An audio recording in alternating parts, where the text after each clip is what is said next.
find other great podcasts like this one at podmoth.network.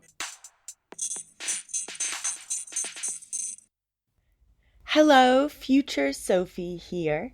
I'm just popping in to let you know that this is part 1 of our episode with Phoebe from the Stoner Chicks. We will be releasing part 2 next week, so make sure you stick around to hear that. While with no further ado, please enjoy our episode of Anything Bones. Take it away. What time is it? Let me check my watch. Oh, it's bone o'clock. In olden days, a glimpse of femur was only for morbid dreamers, but you're not alone. Bring anything bones. Two goofy gals with deathly interest go on a skeleton inquest in your headphones. Anything bones. Hello and welcome to Anything Bones. I'm Sophie, Holy and Divine Empress Schwartz. And I'm Caitlin, Little Squire Boy Hart. And this is the show where we talk about bones and bone-related topics when Caitlin has the time between her squirely activities, such as shining my sword, putting the saddle on my horse. And telling jokes.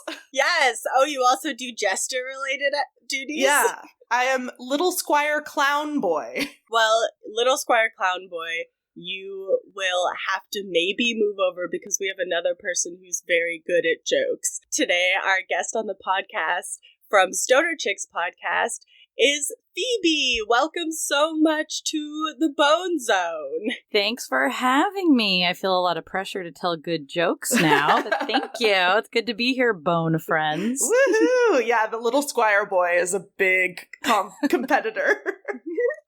I mean, I didn't mean for there to be tension between you and the Little Squire Boy. I was hoping you guys would work together, maybe form an unlikely friendship along the way. Enemies to lovers? I don't know. Perhaps. Enemies to Anything could happen. frenemies. Oh, I like it. I like At the very it. improvement. Least, at the very least. Oh, drama in the court this season is gonna be tasty.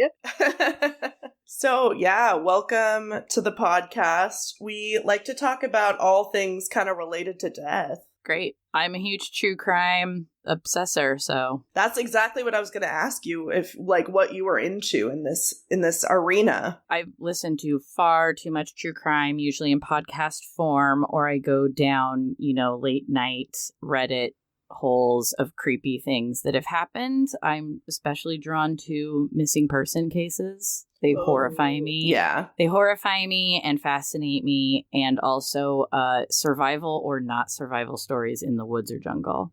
Oh, yeah. Those are the ones that This is like my freak me biggest out. fear. Oh my god, yeah. To be stuck out in the woods with absolutely no resources, especially if you're hurt. No. Oh my Oh, goodness. terrifying. Yeah, the show I Shouldn't Be Alive is one of my favorites. Dang. Oh Yeah. my god, I haven't thought about that in a minute.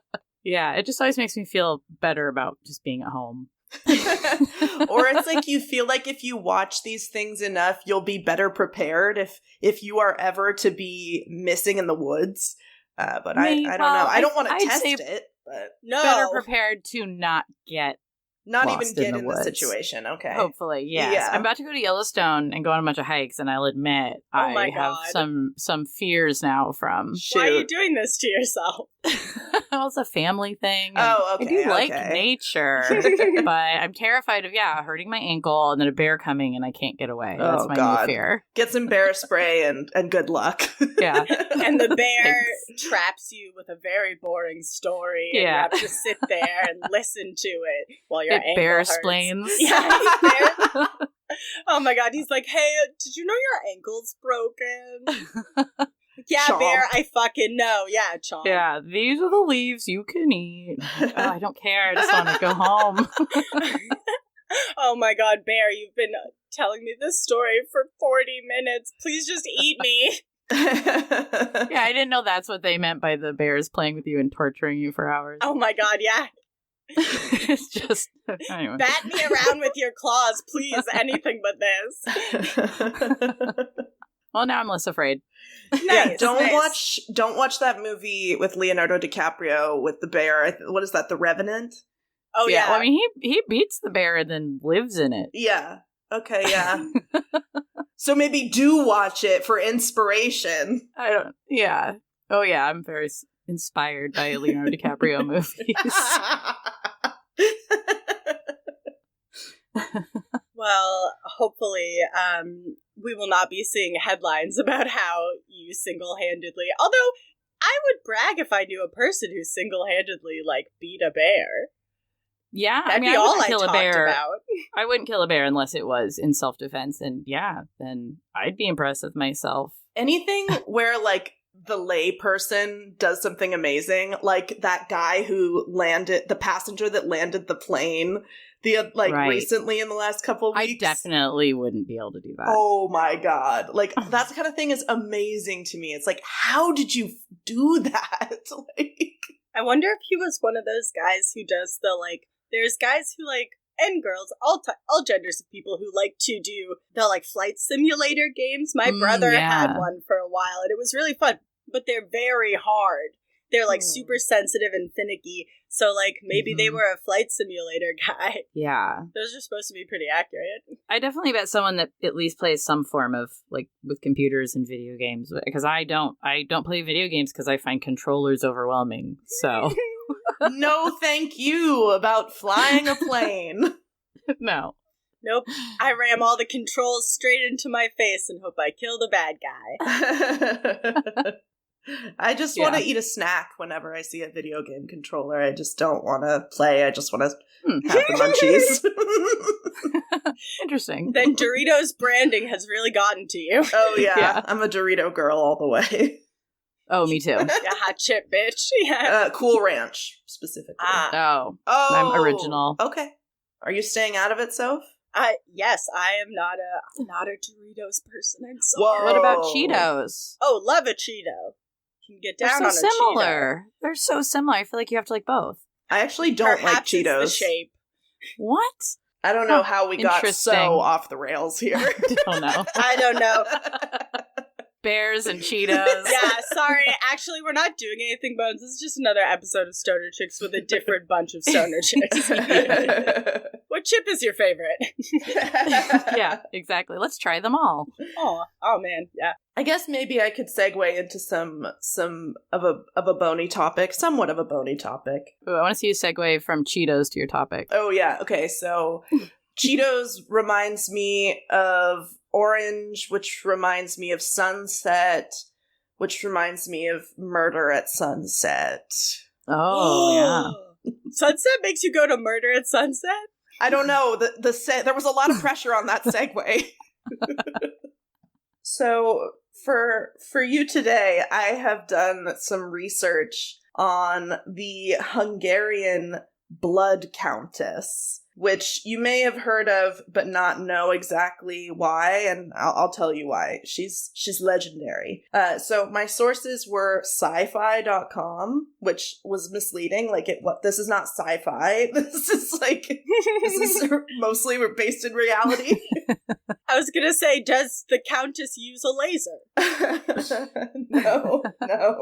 Allthat'sinteresting.com, Britannica, and biography.com. So my lady, sorry, I've been watching a lot of Bridgerton. Oh yeah. My lady. My lady, my liege. My lady, my lord.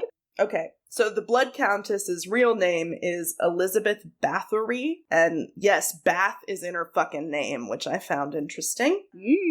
You'll see why later. So she was born in, I did not figure out how to say this. I don't speak Hungarian. So she was born in near Bator, Hungary, in about 1560 or 1561.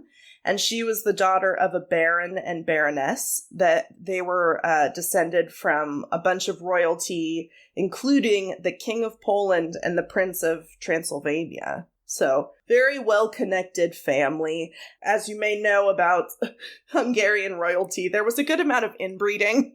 Actually, just royalty in general. I don't know why I said Hungarian royalty like they're the only ones. Oh, Caitlin, if there's one thing I know about Hungarian royalty, it's that they're doinking their cousins. Yeah. Seems like that was going on here. And so because of that, possibly, it sounds like Elizabeth was kind of sickly as a young person, though we don't know a ton about her childhood, obviously, because it was the 1500s. But this is like her origin story kind of begins here for some people. Some people think that her seizures were treated by rubbing the blood of a non-sufferer onto her lips or using a piece of their skull. Oh. So that just one of the two. Wait, like rubbing the skull on her lips? Apparently, or like, I don't know, something, either putting blood or a little bit of skull on her face was helping with her seizures. Unclear. Okay, well, blood facials are back, right? Oh yeah, That's the vampire true. facial is a thing, actually. Yeah. You're right. So maybe we're the fools here. I don't think skull bones are usually included, though. Yeah. But is that next? I'm sure that's what the Kardashians are doing next. Yeah. I'm sure of it. Oh, yeah. I wouldn't put it past them, honestly. No. Bone dust facial? Does that not sound like some very goop territory? It could be. Yeah. So another theory about her youth is that she was, quote, trained by her family to be cruel, taught witchcraft, and exposed to satanic worship. Yep, sounds like my childhood. Trained to be cruel is an upsetting sentence. Right?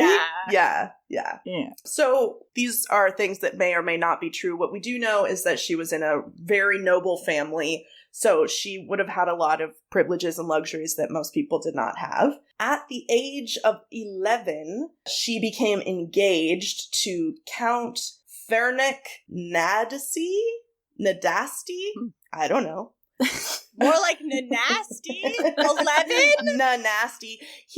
So they didn't get married until she was 15, but yeah, they got engaged. Great. Yeah. So much Waited better. a while. Yeah. A long engagement. Yes. Probably, yeah. Honestly, now that I think about the ages, probably we're waiting for her to hit puberty, which is really nasty. Yeah, how but old then was also, how long do you live? Yeah, true. So at the beautiful fit it age of in. 11, she gets engaged. And so they get married. I think I read in one of my sources that he was only like 4 years older than her, so it wasn't completely disgusting as a lot of marriages were in that time. I mean, I guess we gotta give that to them, but still, 11 and 15? Ugh. Yeah. Kind of gross. I mean, but like Phoebe was saying, everybody died when they were in their 40s, so... In the course of their marriage, Elizabeth would have 5 children, and it sounds like 3 of them survived past infancy, but nothing was said in any of my sources about her children other than that she had them. So there you go. So flashback to the wedding. After the wedding, she moves into her husband's house, which is Castle of Szegety? Probably not. Csejte, who knows how to say that, which was on the lower end of the Carpathian Mountains. So they get married, and then a few years later, he is promoted to chief commander of the, Hungarian army, and so he goes to war against the Ottoman Empire. And so Elizabeth stays behind, and she's, basically the manager of everything, and, tending to the village while her husband is away, because it sounds like they were in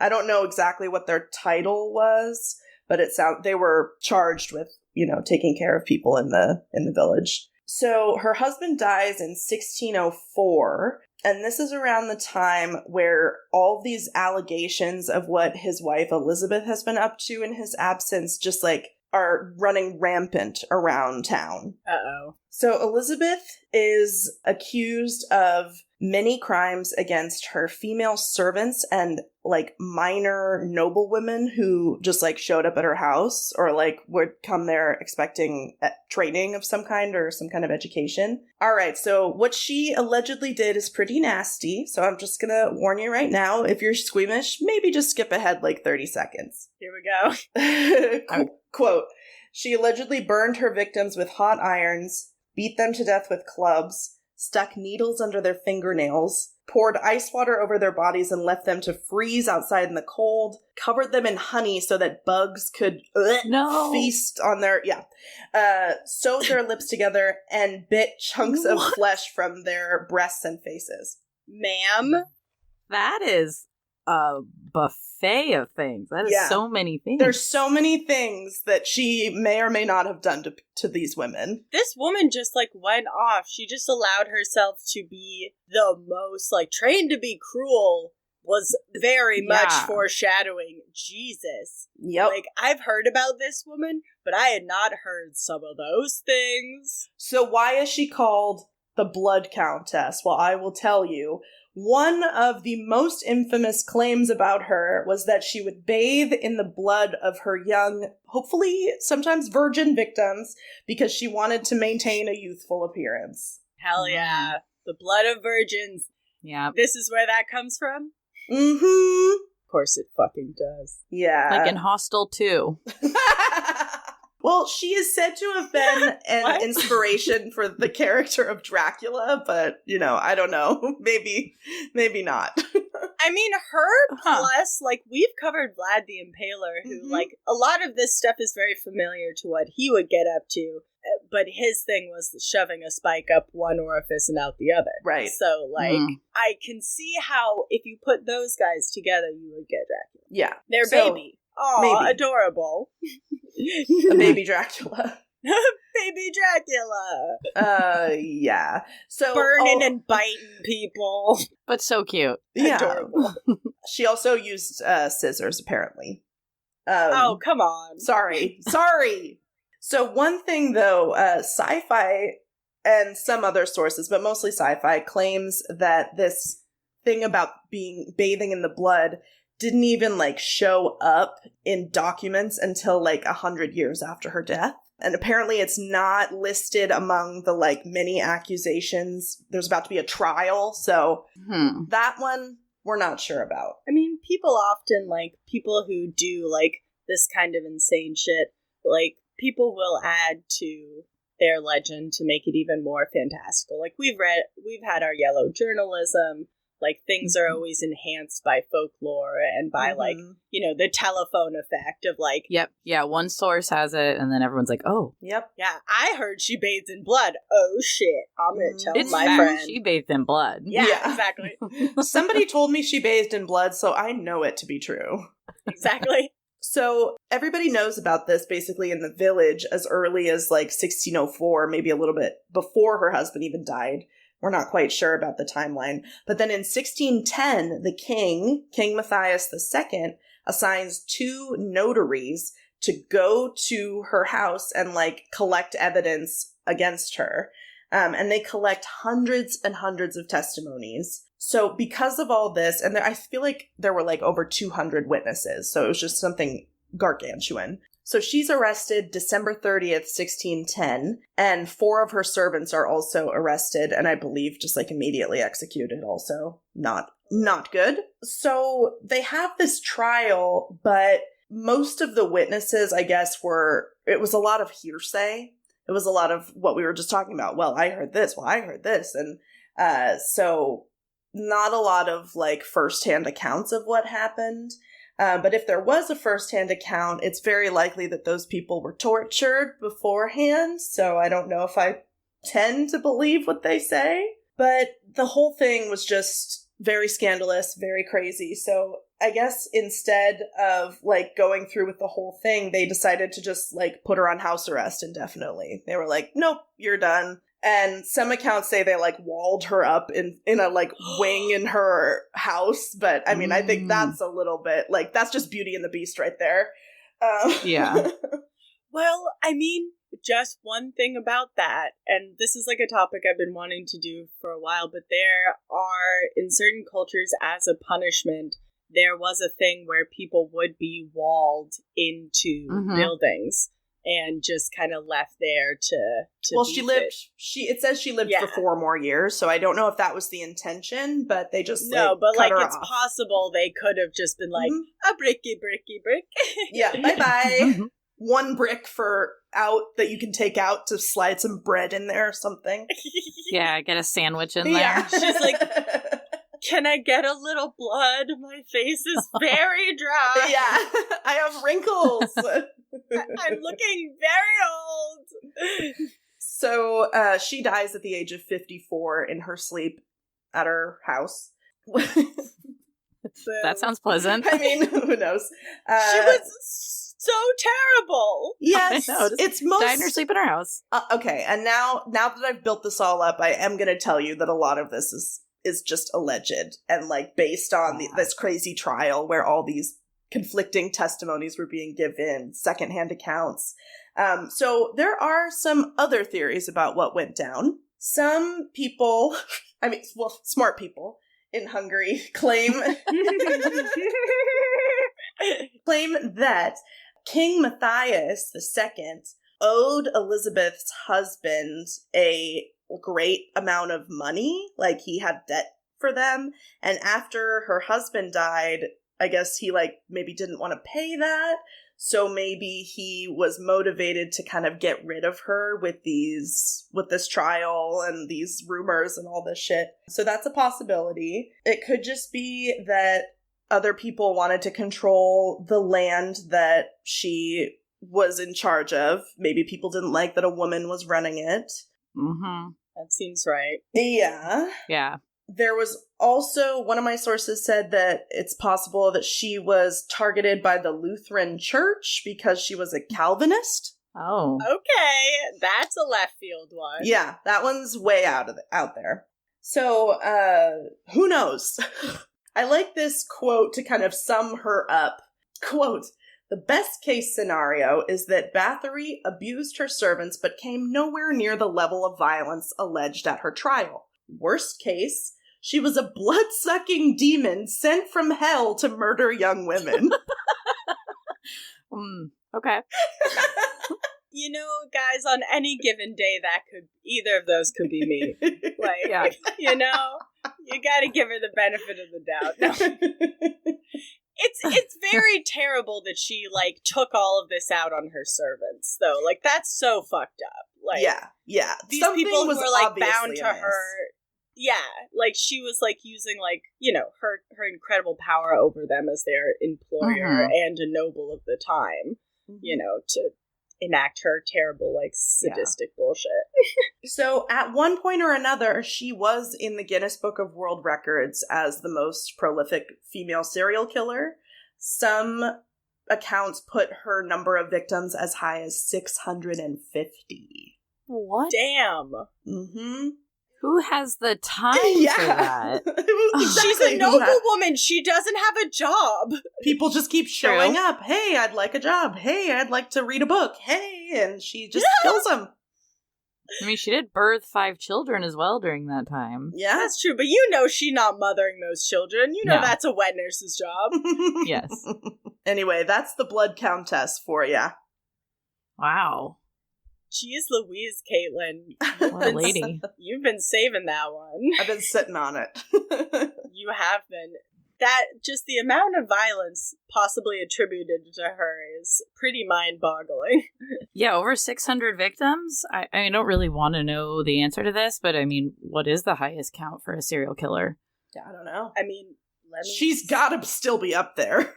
Yes, 600 cannot be. That's not. It's got to be at least in the top 5%. I would hope. Please. I would hope top 1%. Right. Honestly. Yeah, not a lot of people get close to that. Yeah. No. But maybe because it can't be proven, it's I don't know. But right. A couple of my sources were the Guinness Book of World Records, and I was like, okay, maybe. I mean, like I was saying, Vlad the Impaler was said to have killed also hundreds of people. But, again, that was back in the 1400s. There's no way for us to, verify that. Yeah. And, I mean, our guy who was the sniper killed possibly, I think, upwards of possibly 500 people as a the guy sniper, from Finland? Which is not serial killing, but I mean, it is and it isn't. Yeah. So, I don't know. It's pretty insane. Yes. That's my tale. Hey there, fellow true crime aficionados. We're the hosts of Bad Axe Podcast. I'm Danielle. And I'm Aaron. Join us every Thursday for twisted true crime tales of bad deeds and the supernatural. We've covered family annihilators, cold-blooded baby daddies, cannibals, and even people who blame zombies, ghosts, and voodoo for their bad acts. Bad Axe. If you like fresh stories and new perspectives on crime, Bad Axe will be your new jam. Stay safe out there, you big baddies, and bye-bye. Bye-bye. I guess it's passed over to me. Yeah, I'll pass the baton. It's just a femur. Yeah, this is the talking femur. When you have the femur, you can talk. All right, well, I'll take the femur, and we're going to transport all the way to 2014. So much more modern tale. It's a pretty heartbreaking story that I have been somewhat obsessed with for about the last 6 years. It was one of those I discovered, unable to sleep in bed in the dark on my phone, and I found this and terrified myself reading it. This is the story of Chris Kremers and Lisanne Froon, the two Dutch hikers that sadly went missing and were found dead in Panama in the year 2014. This is a case that has so much presence online, so many theories. It's, I guess you could say, technically unsolved, though I believe the case itself has been closed. So a little background. I'll go through the story of them going missing and then go through some of the theories and my thoughts on those theories. So Chris and Lisanne were good friends. They lived together in Amersfoort in Netherlands. They worked together in a little cafe. They had been planning their trip to Panama for 6 months and saving up. And their plan was to hike around Panama for several weeks. And then they were going to work at a school with children for a couple of weeks. They were volunteering at that school. Chris was 21 years old. She was 5'6". She had red hair, green eyes, a huge smile, and her family described her as open, creative, and very responsible. She was studying cultural social education. She had 1 year left of school. And Lisanne was 22. She stood at 6 foot tall. She had olive skin, brown hair, brown eyes, and she had just graduated with a degree in applied psychology. She was a passionate volleyball player. She loved travel, and she was highly intelligent. So the two of them set out for Panama in March 2014. As I said, they traveled around backpacking for a few weeks, and on March 29th, they arrived in Boque. Boque is in Chiriquí, which borders Costa Rica and the Pacific Ocean. And that is where they had found a host family they were going to stay with, and they were going to be volunteering at the school. Upon their arrival at the school, they were told, oh, we don't actually need you for another week. And in one of their journals, they said they'd found the exchange rude.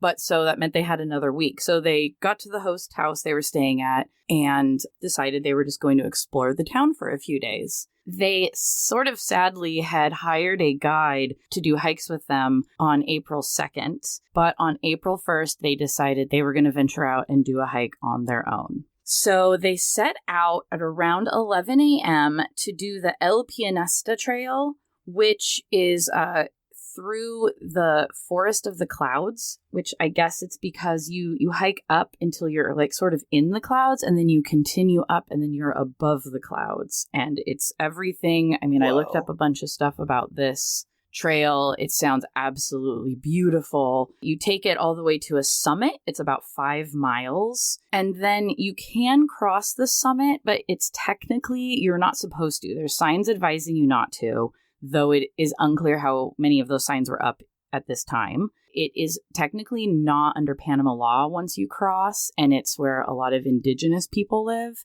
And by all accounts, as soon as you cross that, the trail is much more treacherous. Yeah.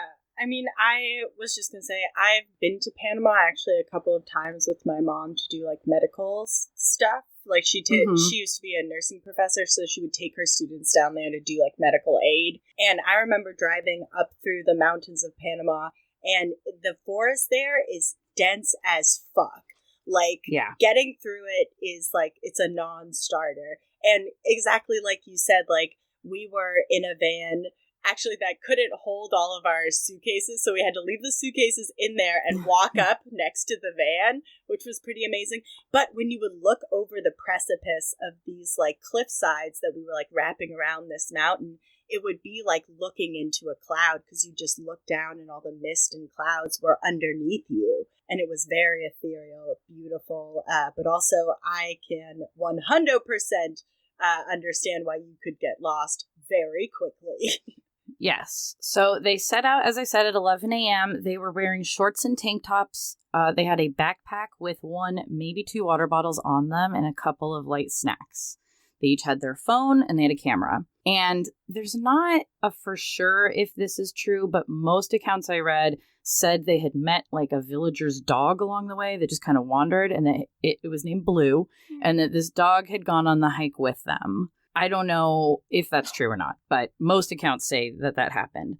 So they set out on the hike, and then that evening the dog returned, but the girls were not with him. But I believe since the dog just belonged to villagers, they didn't necessarily, it's not, the girls weren't staying with them from what I could tell. So I don't think anyone really thought much of it, because it's just a dog that wandered anyway. And then it sounds like the host family, like where they were staying, where they entered their room wasn't even through the house. There was like their own entrance. So I don't even think the host family would have realized they weren't back, because they're adults. So then the next day on April 2nd, the guide was alarmed when the girls didn't show up to meet him. And by the end of that day, I believe the guide had contacted the hosts, and they had also somehow found the people in the village whose dog had gone with them, it sounds like. And so enough people realized they were missing.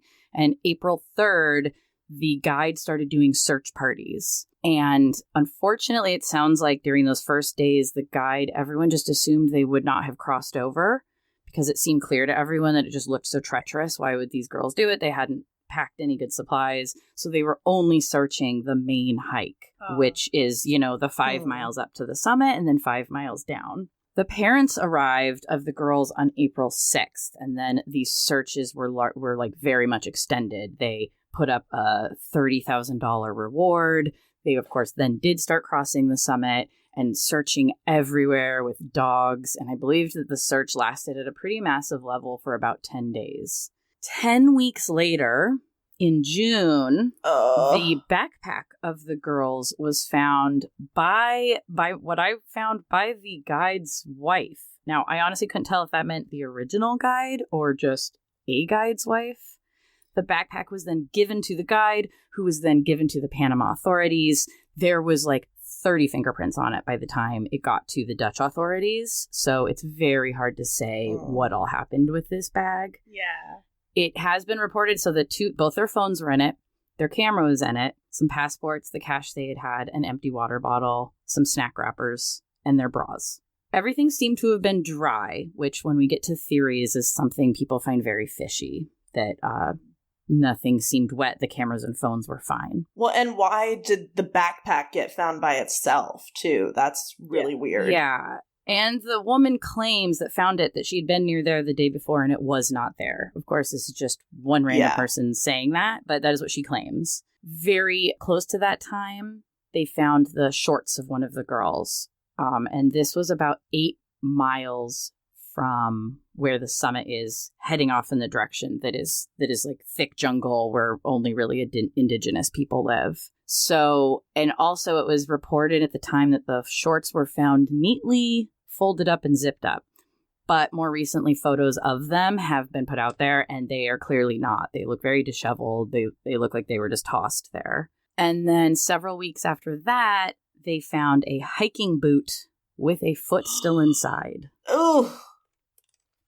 Yeah. And this one was found to have belonged to Lisanne. It was pretty much the foot itself still intact, but they could tell that the ankle had been broken. This is one of the only real forensic evidence we have in any sort about what happened to them. Over the next few weeks, many more bones were found, over 30 bones, but still altogether, it's a pretty small percentage of their bodies. Almost all of Lisanne's bones were found in one area, and they were all found to have been naturally decomposed. Well, that's good, I guess. I think about scavengers too, with like how spread out everything is. Maybe that could explain why the backpack was away, like a dog. Somebody something dragged it. I don't know. Freaky. Yeah. So then Chris Kremers, very little of her body was found, mostly bits of her skull and one of her pelvic bones. And they appeared very bleached. And this is a huge thing if you get into going down the Reddit rabbit hole of people's theories of why it was foul play, is people really cling to this, that these bones were bleached, and someone said at some point that supposedly looked at these bones that they were bleached by humans, couldn't have been natural, and that there was not a single scrape on the bones, so they couldn't have been dragged through the river, because all of these are thought to have been spread around because of flash floods in the river they were near. Water carries bodies a lot of the time.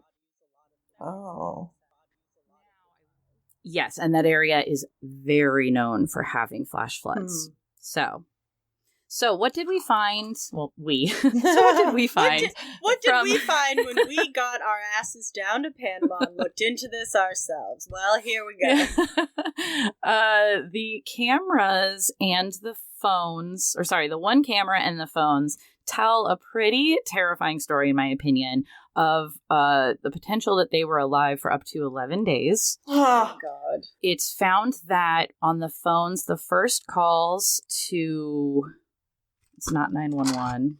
I have it written down. Panamanian 911. Actually... Or Dutch 911, right? Yeah. Yes.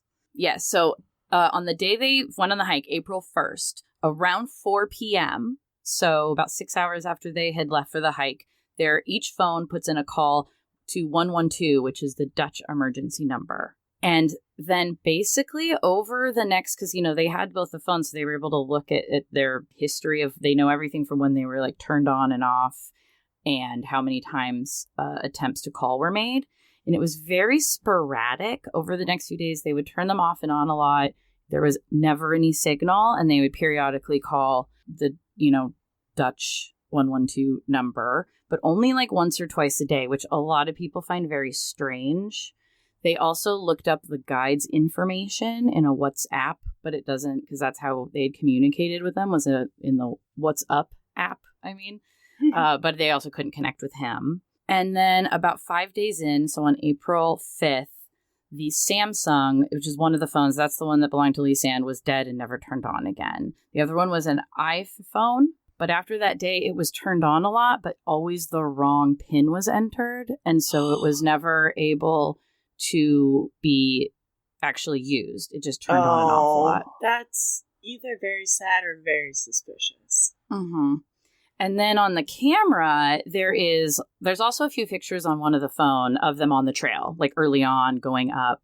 And there's timestamps, so they can kind of see that it seems as if they reached the summit and at a good time by like 1 p.m., 1:30. And then they can tell from the pictures that they did cross over and were following. Apparently, they know they had researched the trail, and they had noticed from searches they'd done on the internet, like before leaving, that they had looked up how you could continue on to some waterfalls on the other side of the summit. So like I said, it's considered very muddy and treacherous and lots of flash flooding. They went on a day that was after a very dry week. And so I kind of wonder if it made it not seem as treacherous because it was drier than usual.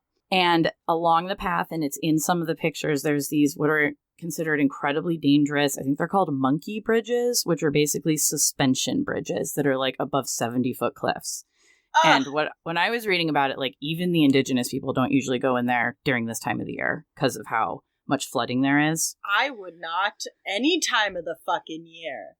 Yeah. No, thank you forever and always. Yeah. And so all of these things, the backpack, pretty much all the bones were all found about even 8 miles beyond those bridges, which is the last picture they have of them that seems like when they were on their hike. The last one is taken about an like right around the time of the first 911 call or 411 call. So who knows what happened in that moment. Then really sadly and creepily on the 6th, the camera then has no pictures until April 6th, when there's a series of 90 flash photos taken between 1 a.m. and 4 a.m. And they're really not, it's almost all impossible to see. It looks like it's raining. It's just like the woods. People have done so much sleuthing and like figured out, it kind of seems like they're all just taken from the same point. Like maybe someone just like taking pictures all around them. Weird. And there's little things like a little mirror you can see set up and something that looks like maybe they tried to spell out SOS. It's unknown why these would have been taken. And then there is one that is clearly of the back of Chris Kremer's head because she had curly red hair. And it looks like there's like a gash or wound on the side of it. Is she the one with the broken ankle? No, it was the other. It was Lisanne who had the broken ankle. So that is pretty much. Oh, also what's really crazy is so when all of these bone parts were being brought in, as they started finding them, like I said, I think they said they found over 30 bones. Some still had chunks of flesh attached to them. This was all Lisanne Froon's, the one who they'd found her ankle and who's looked like they had decomposed naturally. Mm-hmm. They were being brought in often by just people, like indigenous people that were finding them. So they weren't necessarily handled like quote unquote, like we would evidence. And at the time they thought all the bones they were finding were these 2 girls. And then over time they found there's also 3 unidentified bones they found within all of these bones. Oh my God. Which I just think goes to show what the jungle is like. But I some people see that as a mystery. Yeah. I kind of feel like, I don't know. Yeah. And I wonder how old those other bones are, like... Exactly. Yeah. And then, this is really gross, but they found a, like, chunk of flesh in the jungle that for a long time they were also saying was Chris Kremer's, and that it was not very decomposed, and this led to a lot of speculation. But more recently, I've seen they actually think it was remains of an animal that had some of her DNA in it. So perhaps it was just... gross. The man of flesh was an animal, but had maybe eaten a part of her. Oh, yeah. Yikes. I mean, that's the jungle again. Like, that's like, these are like, where they were at is a truly wild, like, mostly untouched by people place. It's incredibly. So I'm going to quickly get into some of the main points that people who really think this was a murder, like, really cling to. So obviously the bleached bones is the big one. I kind of said that already. I remember reading that originally and being like, oh, well, that proves that, because it was like every source back, probably like 2017 when I was first reading about this, was saying that that one of the girls' bones were bleached and there wasn't a single scrape. And the scrape was always what stuck with me because I'm like, if it was animals or going down the river, it would have to have scratches. But like I said, I have seen more current articles that seem far more medically accurate, I don't really know how to put it, that claim that is not true. That those were just like bloggers that spread that, and that there were scrapes all over them and they had been bleached by the sun. Yeah, I can see that. Yeah. And then, like I said, the shorts up until I think it was 2021 when they released the photos of the shorts when they were found, where they clearly just look like someone tossed them onto a rock and they look dirty and they're unbuttoned. Before that, everyone was saying, I guess for whatever reason, the person who found it claimed they were like neatly folded up. But I kind of wonder if that's just like a breakdown in translation. That or it's just like super creepy and they were like, yeah. Great. Another big one people use is that the girls, it just wouldn't make sense they would get lost like that they were experienced hikers. Why would they cross? Why wouldn't they just go back? And in with this, people use the infrequency of 911 calls. People feel like they would have been panicking and just calling all the time. So this is my theory that seems pretty backed up from things I've read that are more current, is that while they were possibly on that bridge, one or both of them fell and got very injured and were unable to really move. And so I wonder if either one fell and then maybe the other like went down to get her, or if they both fell. And I think the lack of calling, it seems to me from looking at it, was they were just obsessed with conserving batteries. Yeah. That's what I think it seems like. That's what I was thinking. Yeah, because if they were super lost and they had no signal, what I would think to do was to be like, let's try to get to a place where we can get signal. Let's not waste the battery. And so if either one of them or both of them were unable to move very well, it could just be that, you know, they were just sort of either barely moving or maybe, I mean, some people think like one of them was injured and the other went to find help and they got separated. I will say after like obsessing over this and reading it, I feel like they were together. Yeah, if both phones were in the backpack and all the stuff, basically, exactly. It seems like they would have. And why would you separate? To me, also the infrequency of the calls could be like they were slipping in and out of consciousness, maybe. Exactly. So that's another big thing is I think a lot of people when they're trying to analyze it want to get into why wouldn't they do this and that. But if you think about it, they had one water bottle possibly that they probably would have pretty much finished by the point they ran into danger. They had no food. They're in a jungle where the amount of poisonous snakes, the plants you can eat, and if they had found a water source and drank it, it would probably make you so sick. I just feel so quickly. And then, yes, if you add an injury and then, of course, just complete, like, overwhelmingly fear, I don't think that you can really say that anything you do would really make sense. And I almost feel like they were just focused on, we got to save the phone battery. The camera they had has a flashlight on it because a lot of people have been like, why wouldn't they have been taking photos more often? But I think they probably just could use that as their light source, was the flashlight on the camera. And I also wonder if one of them died, the one whose cell phone needed the password. And then you're seeing, well, one of two things. Or again, she was slipping in and out of consciousness, either no longer could even remember her password or the friend didn't know it. And so she could no longer enter it. There's also the possibility that someone, which I actually think at some point did happen, someone found the bag and its contents. Maybe saw the bodies. I think that's less likely. And then because of all of the attention the case was getting, they ended up just putting the backpack and just setting it down somewhere because they were like, we don't want this. And so it could have just been a random person trying to turn on the phone. But it does seem like those photos were taken by Lisanne from everything I can read, the flash of photos that one night. And so that kind of would make it time with, it seems like she was the one trying to start the phone. Yeah, because it would make sense to me that if you maybe knew you were going to die, or you knew that you weren't going to be able to get out of this situation, like, it would make sense that you would be like, let me take a photo of where I was. That's what a lot of people wonder, if the photo of the back of of Chris's head was like, you know, her taking a picture of the body, and then this was like her taking photos of the area in a sort of delusioned, this is how we'll find her again, or even a panicked signaling for help. Yeah, I was thinking that like, too. It's dark, pointing so you at the think, sky. Yeah, you think maybe something will see the flashing lights. Yeah, and why then? Not to be really dark, but just wondering if that's like maybe right when her friend passed, and so she sort of was in a that was just a moment of, you know, who knows, pure panic. But since she wasn't, it all seems like it was taken in one spot. That's why I kind of think both of them were debilitated. And we know Lisanne had a broken ankle. So, and then I just think at some point flash floods came through. Oh, yeah. Moved their bones around, and also animals. It's really tragic. The one other element that a lot of people obsess over is the camera itself has this one missing photo that people claim couldn't have been removed unless it was hooked up to a computer. I did read some sources that debunked that, so I don't know if that's true. But I also think if somehow that is true, that is something that happened either when it was with the Panama authorities, or even based on a few things I've read, that some people think a few photos were deleted and withheld due to them being pictures of the girls that the parents did not want out there. Yeah. Who knows what that means? Yeah.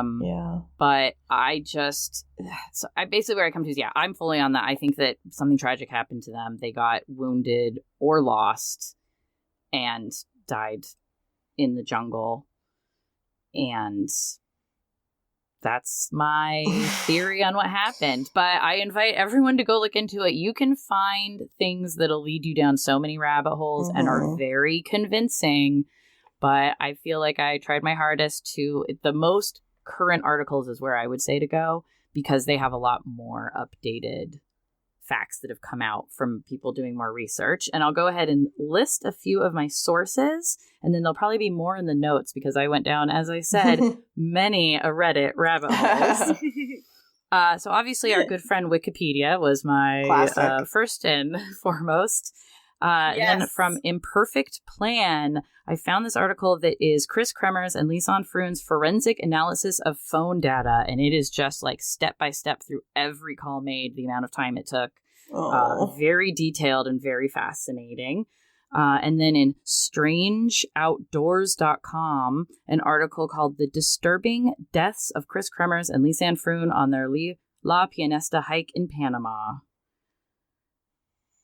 And those were my main sources for this really tragic story. And my thoughts go out to everyone who knew these girls. It's so sad. It's awful to think about their last days. Yeah. But at least they were together. Yeah, I hope so. There's some comfort there. And I agree with you. It just, I don't see, I mean, there's always scary people like hiding in the dark. But totally. Like how would somebody have followed them on this hike and all the phone calls and everything? Like, it just, to me, it doesn't... It seems elaborate for all of that to have not been them. That's my theory. Nothing that you told me seems nefarious. Like, it all makes sense in that the girls were just trying to do anything they could to survive.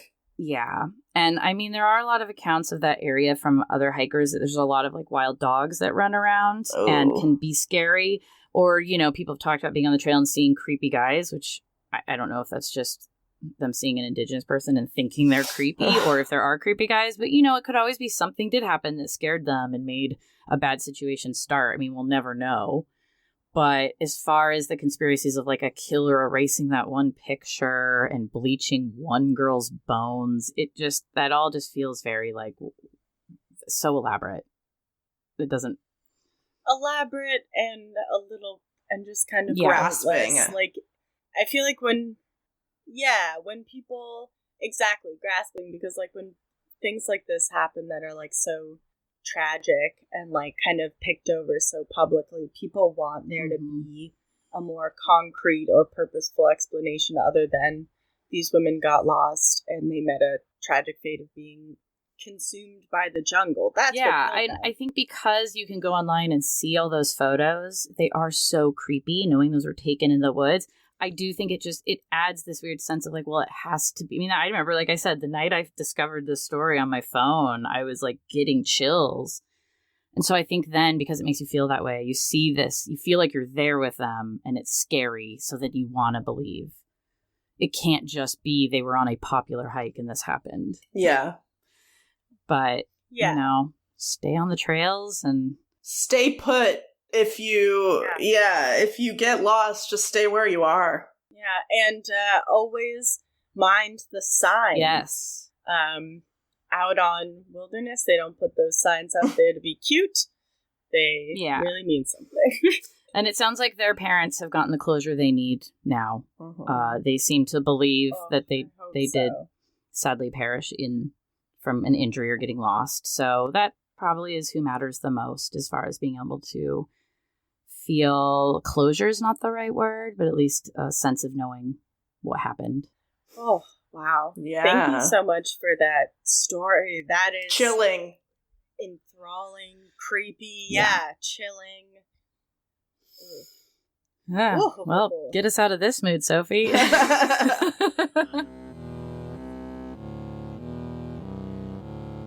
Well, this was such a fantastic time. Thank you so much, Phoebe, for coming on and telling us that tragic very tale. sad story. It was nice to get it out since it's been in my head for so long. Yeah. And this was great. Thank you so much for having me on. Glad you could make it. And I must ask, we always ask our guests, what's your favorite bone?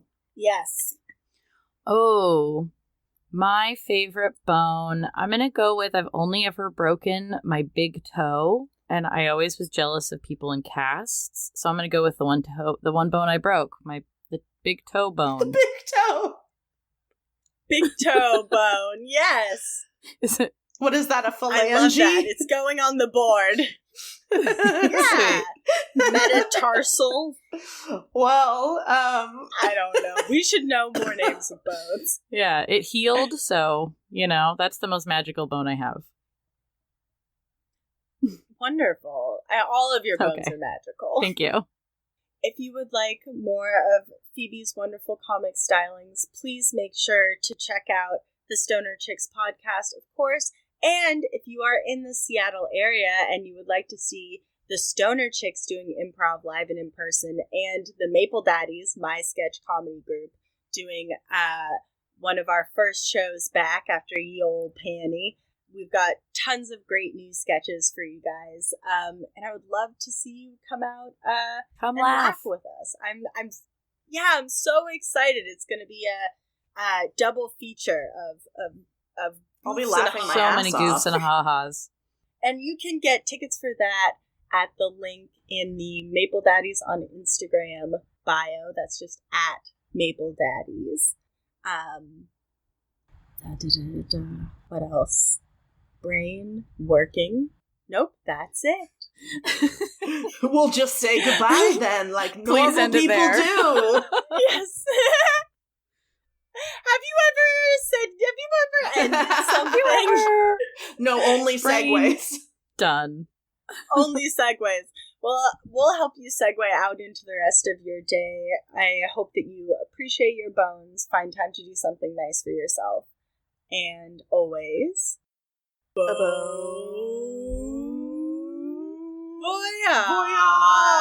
Voyage. Goodbye. Bye. Well, that was the end of part 1. So make sure you come back next week for my story in part 2. It's a real doozy. Have a great day. Love you guys. Bon voyage. Thanks for listening to Anything Bones. Follow us on Instagram or Facebook at Anything Bones Podcast, or email us at anythingbonespodcast@gmail.com. Thank you to Nick Kruger for our spooky music and Stephen Vetteroff At Chubby Scrubby on Twitter, for our jazzy vocals, and thank you to Camilla Franklin at Camilla Strader on Instagram. for our beautiful bony artwork. Please rate, review, and subscribe. Have you ever ended something? No, only segues.